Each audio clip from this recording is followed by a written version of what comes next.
Halo teman-teman, kembali lagi di channel Terang Film. Di video kali ini kita akan membahas alur film yang berjudul Dirilis Ertugrul, dan kali ini episode yang ke-6. Buat kalian yang belum nonton episode sebelumnya, kalian bisa tonton terlebih dahulu dan link ada di deskripsi. Sedangkan buat kalian yang udah nonton episode 1-5, kalian bisa langsung simak alur cerita episode 6 ini.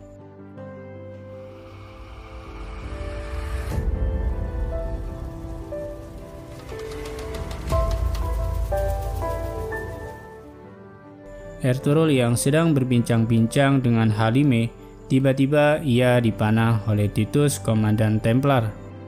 Halime yang seketika melihat anak panah Titus, rela mengorbankan dirinya untuk Ertugrul, yang membuat dirinya terkena panah. Ertugrul pun sangat panik dengan apa yang terjadi pada Halime, dan Ertugrul yang melihat Titus dari kejauhan, ia tampak sangat marah dengan Titus. Karena keadaan Halime yang kritis membuat Ertugrul harus menyuruh rombongannya untuk berpencar. Ia membawa Halime dibantu oleh ayahnya, dan Turgut memilih untuk melindungi Ygit dari pasukan Templar. Sedangkan Bamsi dan Dogan, mereka menyerang pasukan Templar sehingga Ertugrul berhasil lolos dari serangan Titus dan pasukannya. Melihat Ertugrul sudah pergi, Titus memilih mengejar Ygit yang sedang berlari bersama Turgut untuk dibawa ke Petruchio. Karena pasukan Templar yang cukup banyak membuat Turgut dan Ygit terkepung oleh mereka. Pasukan Templar mengancam kepada Turgut, jika ia melawan, maka nyawa Ygit akan melayang. Mendengar ancaman itu membuat Turgut tidak bisa berbuat apa-apa, selain menyerah kepada mereka demi menyelamatkan nyawa Ygit. Titus pun membawa Turgut dan Ygit ke kastil pasukan Templar. Di Aleppo, terlihat Atabe sedang kembali menginterogasi pria yang sebelumnya terlibat dalam perencanaan pembunuhan Ertugrul. Ia mengancam pria itu jika ia tidak mengaku, maka ia akan membunuhnya dan bangkainya akan diserahkan ke anjing-anjing liar. Tidak disangka tiba-tiba pria itu sengaja menelan pil yang ternyata membuat dirinya mati keracunan. Pria itu melakukan bunuh diri demi rencana pasukan Templar agar tidak terbongkar. Hal ini membuat Atabe tampak marah dengan apa yang dilakukan oleh pria itu. Karena dengan matinya pria itu, ia tidak bisa mengetahui mata-mata sebenarnya yang telah berkeliaran di istana. Singkat cerita, Titus dan rombongannya telah tiba di kastil pasukan Templar. Petruchio yang sedang bersama Kardinal Thomas terlihat sangat bangga dengan kinerja Komandan Titus. Karena telah berhasil menangkap Ygit yang merupakan keturunan dari dinasti Seljuk. Turgut yang melihat pemimpin-pemimpin pasukan Templar itu ada di depan dirinya, ia tampak sangat marah dan berusaha untuk melawannya.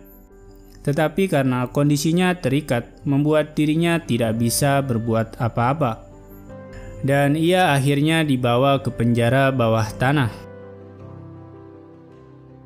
Di sisi lain, Ertugrul dan pangeran telah tiba di Aleppo.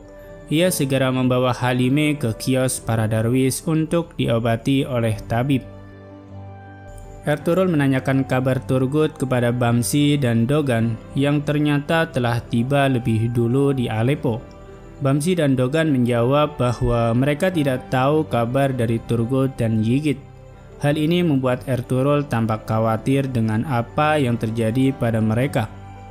Kemudian salah satu murid Syekh Ibnu Arabi memerintahkan Ertugrul untuk mendatangi gurunya. Setelah bertemu, Syekh Ibnu Arabi mendoakan Ertugrul agar ia selalu bersabar dengan apa yang terus terjadi kepadanya.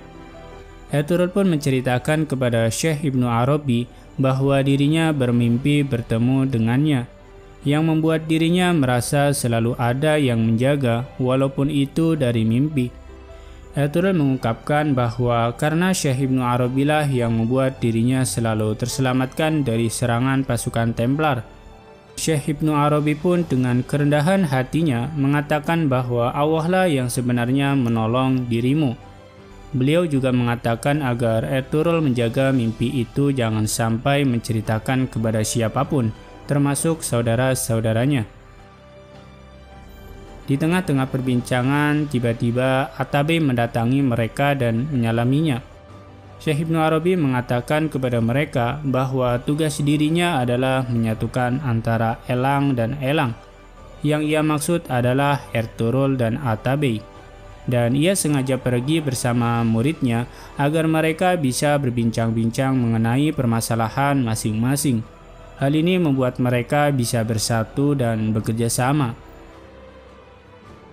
Sedangkan di perkemahan, seorang anak kecil terlihat sedang merasakan demam parah, sehingga keluarganya mencoba memanggil tabib untuk mengetahui apa yang terjadi pada anak kecil tersebut.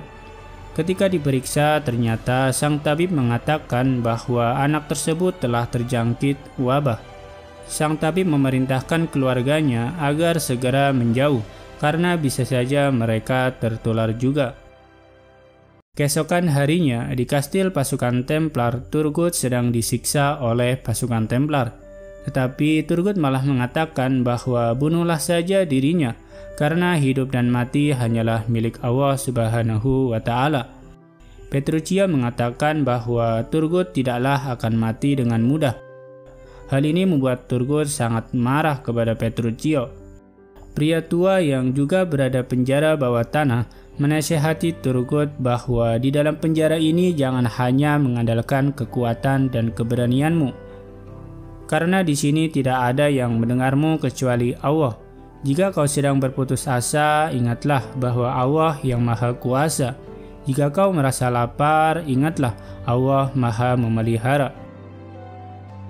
Setelah keluar, Petruccio berbincang-bincang dengan Kardinal Thomas di dalam kastil. Ia berkata bahwa dirinya akan merebut kembali pusaka yang telah disimpan oleh Ibnu Arabi.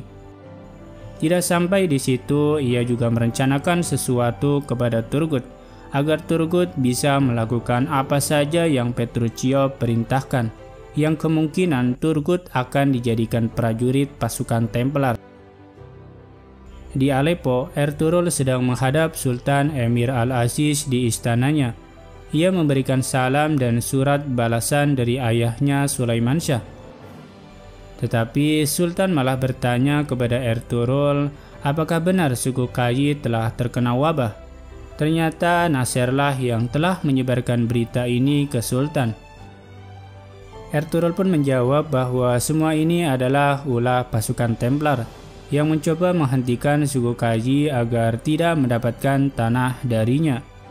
Sultan pun tetap tidak percaya dengan omongan Ertugrul tersebut, dan ia menyobek surat yang dibawa Ertugrul, karena ia tidak ingin wabah juga menyebar ke wilayah Aleppo. Dengan rasa kecewa, Ertugrul pun memperingatkan Sultan bahwa musuh sebenarnya bukan berada di perbatasan, tetapi berada di sekitar Sultan sendiri. Sultan akhirnya menyuruh Ertugrul untuk segera keluar. Di sisi lain, Atabey sedang dijebloskan ke penjara oleh Nasser, karena menurutnya Atabey sedang berusaha melakukan pemberontakan kepada Sultan. Padahal ini adalah ulah Nasser yang sedang memfitnah Atabey agar rencana dirinya dan pasukan Templar berjalan dengan lancar. Setelah keluar dari istana, Ertugrul tiba-tiba didatangi oleh seorang misterius yang mana mereka membawa kalung gigit dan kapak milik Turgut. Orang itu menyebut dirinya adalah utusan Titus.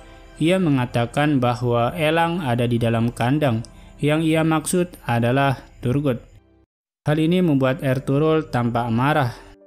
Bagaimanakah respon Ertugrul setelah mendengar kesatrianya telah tertangkap oleh pasukan Templar? Tunggu saja kelanjutannya di episode selanjutnya. Terima kasih yang sudah menonton teman-teman. Jangan lupa untuk mendukung channel ini dengan mengeklik tombol subscribe agar channel ini terus mengupload film-film menarik.